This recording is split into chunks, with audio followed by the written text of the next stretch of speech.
Hi there, my name is Suri Crowe, and you are watching the Meidas Touch Network. All right, how Donald Trump and Republicans, period, are perceived as winning over President Biden and Vice President Harris when it comes to the economy has disturbed me for the longest time. So I had to speak up. I just had to do it. And then I remember why this false narrative is going around, and it's because of headlines like this one. Over at Fox News, CNN anchor wonders how Harris can increase support with Trump, quote, killing her on the economy. And the CNN anchor that they are referring to is Kate Baldwin. And here's the exchange that she was having with Van Jones. Because it's a funky place. Yeah. You've got potentially a good sign that Kamala Harris can talk about, kind of quote unquote late stage change, but you still have Donald Trump killing her when it comes to the economy. And that flash in that snap poll after the debate, he was up 20 points on the economy, even though the vast majority said she won the debate. Yeah, but don't forget, Romney versus Obama. People thought that Romney was better on the economy than Biden, than Obama. But people believed that Obama was going to fight for them harder. I'm not just picking on Kate Baldwin here because she's one of many, many, many reporters and anchors who are giving Republicans and Donald Trump an edge when it comes to the economy, which is just ludicrous considering that Donald Trump has bankrupted every single business he's ever run. The only time he's ever had any kind of monetary success is when he landed in the White House and used it to grift his cult followers. I mean, that is just a fact. But if you are going to cite a poll, which let me just say this as a backgrounder here, polls are a snapshot taken in time. And if they are asking the average American, I hate to say this, most Americans are incredibly ignorant and not well informed at all about the facts. They just aren't, especially if they're watching, corporate media or Fox or anything else. They are not well informed about the facts and the evidence. And it's just a feedback loop. They're like, well, I saw this poll, and so no, I don't trust President Biden. I mean, it's just drives me nuts. So if you're going to use something like a poll that says Americans don't trust President Biden or the Democrats on the economy or whatever, it is your job as a journalist to point out the facts. It is your job. That's your job. Okay, well, here's this poll. Now I, Kate Baldwin, or so-and-so, or so-and-so at whatever network. Now let me show you what the facts are. So here, I'm going to do a deep dive with the data on this one today, okay? All right, here we go. All right, so here is President Biden, who just posted this last month, where he says, on my watch, we have gone from economic crisis to the strongest economy in the world. A record nearly 16 million new jobs, record small business growth. I'm going to come back to this point in a second, you guys. Record high stock market, record high 401ks, record wages up, and inflation is down and continuing to fall. All right, so let's say that you are part of the MAGAverse, or you are a Republican, or you just don't get your news from good sources, and you don't believe what President Biden is saying. All right, so let's go to somebody. Let's go to another source. Let's go to someone like Steve Ratner, who is a former Wall Street financier. He is an economic advisor and columnist for the New York Times. He is also an economics numbers guy, kind of goes through all the numbers for the Treasury, et cetera, for CNBC and MSNBC. And he was also part of President Obama's task force to dig the auto industry out of the hole that it was in when President Obama came into office and was left a disastrous economy by the Republican president before him. That would be George W. Bush. So here's what Stephen Ratner says. The GDP has grown 2.7% more than the Congressional Budget Office predicted in 2020, before the pandemic even happened. That is an impressive recovery from an economic crisis that left nearly 15% of Americans unemployed in April of 2020. Thank you, President Biden. And then below that, if you're listening, Steve Ratner has a graph showing these statistics. And as the Washington Post columnist, Jen Rubin, who I might add is a conservative, or she was, she seems to be waking up a lot lately. She wrote this in a column earlier this week, which is a phenomenal column. I highly recommend you read it. Opinion. Biden's record speaks for itself on crime, the economy, and immigration. Republicans have little to complain about. All right. And Ms. Rubin writes, during the Biden administration, nearly 16 million new jobs have been created. including almost 800,000 manufacturing jobs. 19 million new business applications have been filed. Energy production from all sources is at a new high. And now we're going to go back to Steve Ratner. And he posed here that during the Trump administration, Trump was a net oil importer. In other words, his administration heavily relied on foreign oil sources. But the United States became a net oil exporter under the Biden administration for the first time in over 70 years. In other words, under President Biden's guidance and leadership, the United States is now energy independent. In other words, we are now producing more domestic oil. So much that we can export oil for the first time in 70 years. We're no longer reliant on the Middle East and all the drama that happens over there under President Biden's leadership. Now we're going back to Ms. Rubin's column where she points out, likewise, with the Federal Reserve's recent rate cut, signaling that inflation has largely been tamed. That's that soft landing. You've been hearing people talk about the 50 basis points the Fed just cut.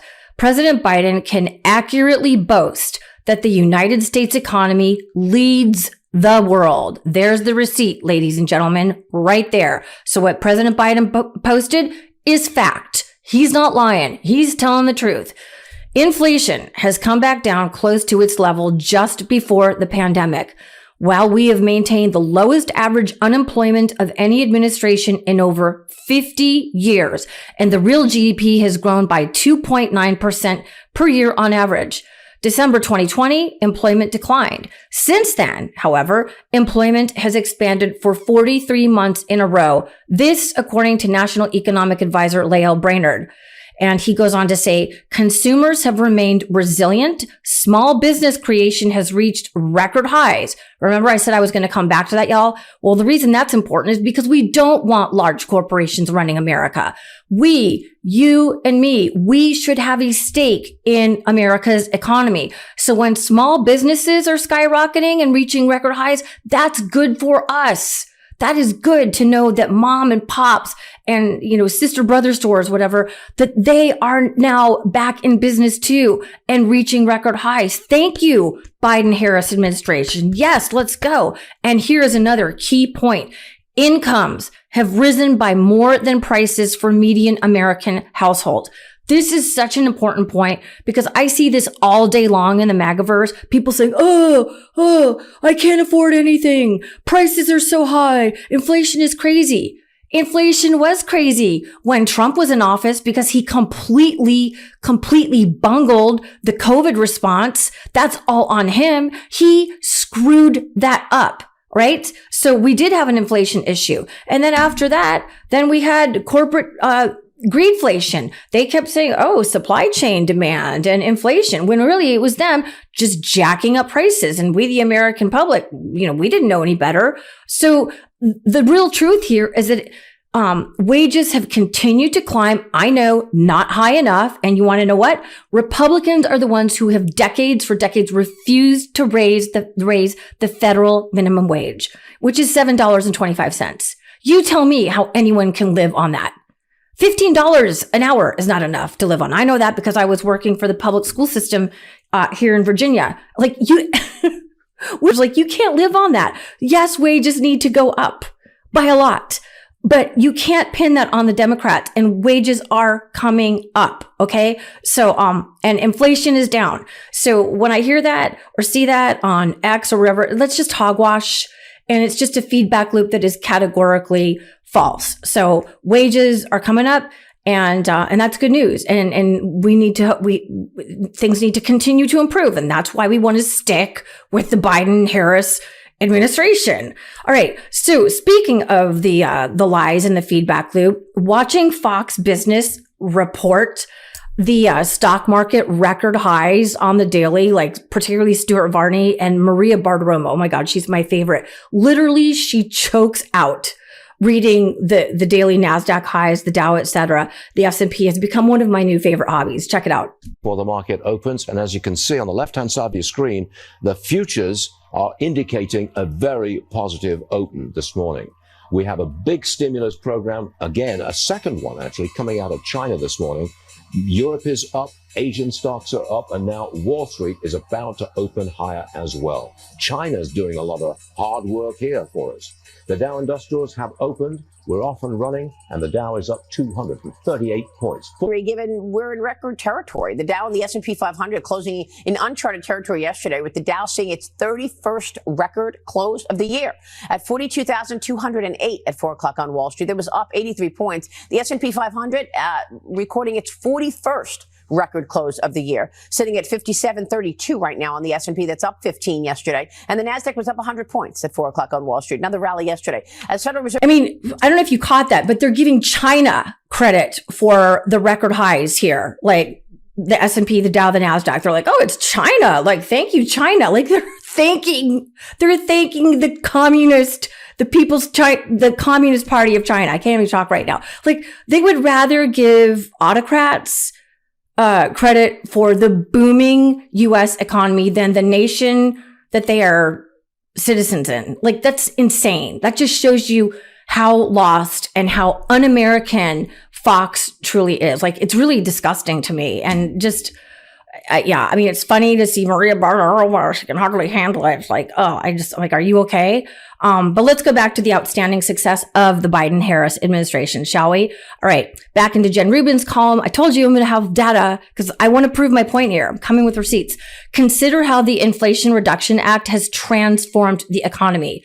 The act invested close to $370 billion to combat climate change because, yes, that's a thing. As I record this, there is a monster hurricane that has just blown through Florida and it's moving into North Carolina, and it is going to cause billions of dollars of damage. So we need to combat that, right? If not for the planet with which we live and breathe on, we need to do that for economic reasons, which in turn spurred more than $100 billion in private investment and roughly 100,000 new jobs created in clean energy manufacturing. This was recently reported on PBS NewsHour.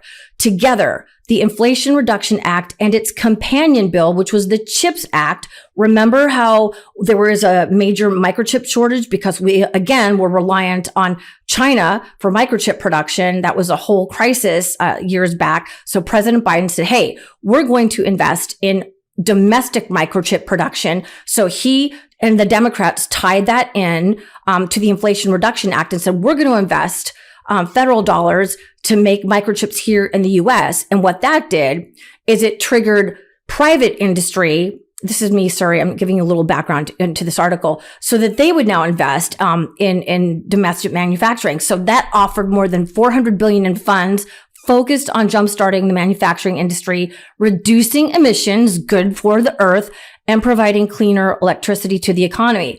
The bottom line, according to Jack Conness, who is an analyst at Energy Innovation Policy and Technology, he said, all this has led to the United States taking a leadership role at a global scale when it comes to a clean energy future.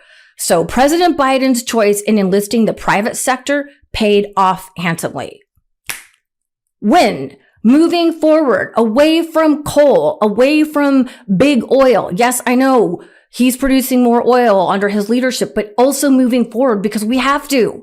We absolutely have to. Climate change is already so far ahead because so many Republican leaders have ignored it. So he's at the same time keeping us, energy independent, but like we're moving forward. And that's something that the Harris administration will do as well. So, yet speaking of the climate hoax freak man, over here, when his lips are moving, he is lying. Trump is trying to spin our fabulous economy to his uneducated audience in North Carolina this week, telling them that it's a fail. We're failing. Support domestic manufacturing. She killed 24,000 U.S. manufacturing jobs. In the last month alone, we lost 24,000 jobs. There is a reason for the interest rate cut from the Fed. Big part of that reason is that our economy is doing really, really badly. Yeah, right, Donald. Well, guess what? Kamala bites back with the hard fact check. Listen. Look, my opponent, Donald Trump, well, he makes big promises on manufacturing. Just yesterday, he went out and promised to bring back manufacturing jobs. And if that sounds familiar, it should. In 2016, he went out and made that very same promise about the Carrier plant in Indianapolis. You'll remember Carrier then offshored hundreds of jobs to Mexico under his watch. And it wasn't just there. On Trump's watch, offshoring went up and manufacturing jobs went down across our country and across our economy. All told, almost 200,000 manufacturing jobs were lost during his presidency, starting before the pandemic hit, making Trump one of the biggest losers ever on manufacturing.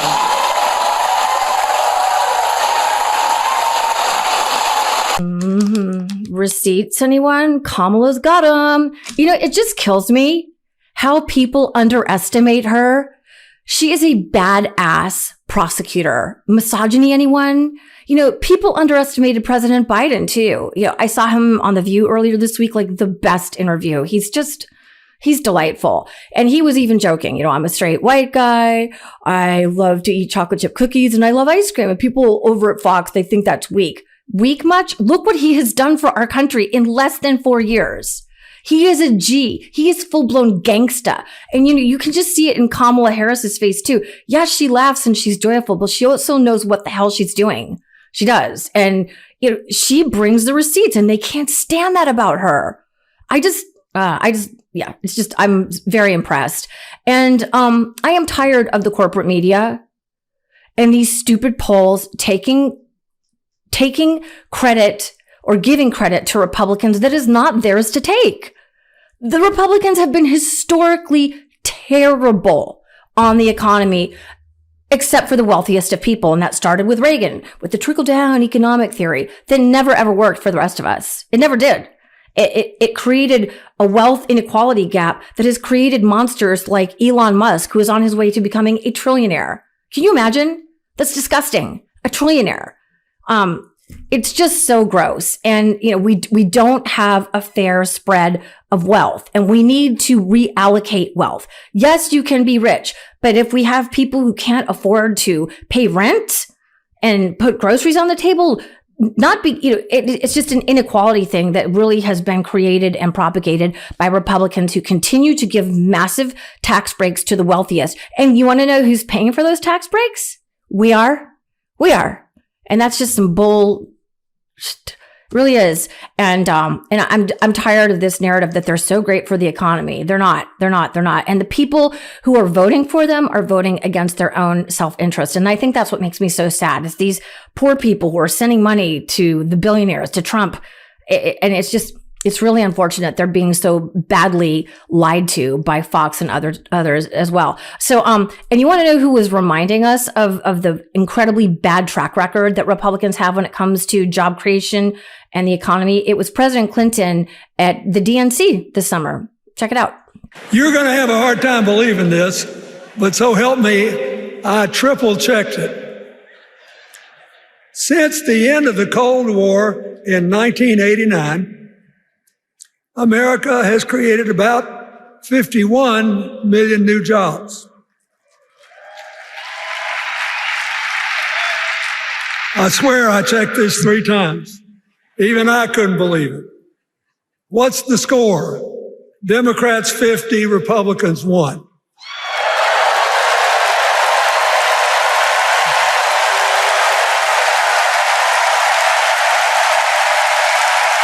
So I will end with this. Reporting on economics is actually not my favorite topic. I'd much rather talk about the environment or so many other issues. But reporting the truth is. And the false narrative that Republicans are so much stronger on the economy has got to go. And if the corporate media is not going to report the truth, then I will. We are taking the economy back. We are taking Camo back. We are taking our dubs back. Loudly and proudly. I am tired of Democrats being perceived as like, oh, we're just like mealy. No, we're not. We're freaking badasses. And Democrats as a whole and progressives and everyone in the big tent of pro-democracy. Cause like, let's face it. Did I ever think that Dick Cheney and I would be under the same tent at the moment. I mean, I know there's a lot of policy differences, but we have to move our country forward, and we have the chance to do that right now. So let's go. Let's go. My name is Suri Crowe. Please share this information with your friends and family, because so many of them are deeply misinformed. They're going to watch a report like that on CNN or other corporate media and think, oh, the Republicans are better for the economy, so I'll vote for them. When the truth is that that's just not true. All right. So share this video and let's help get the truth out there. All right. Thank you for watching. Comment below. Let me know what your thoughts are. And as always, peace. Love this video? Make sure you stay up to date on the latest breaking news and all things Meidas by signing up to the Meidas Touch newsletter at MeidasTouch.com/newsletter.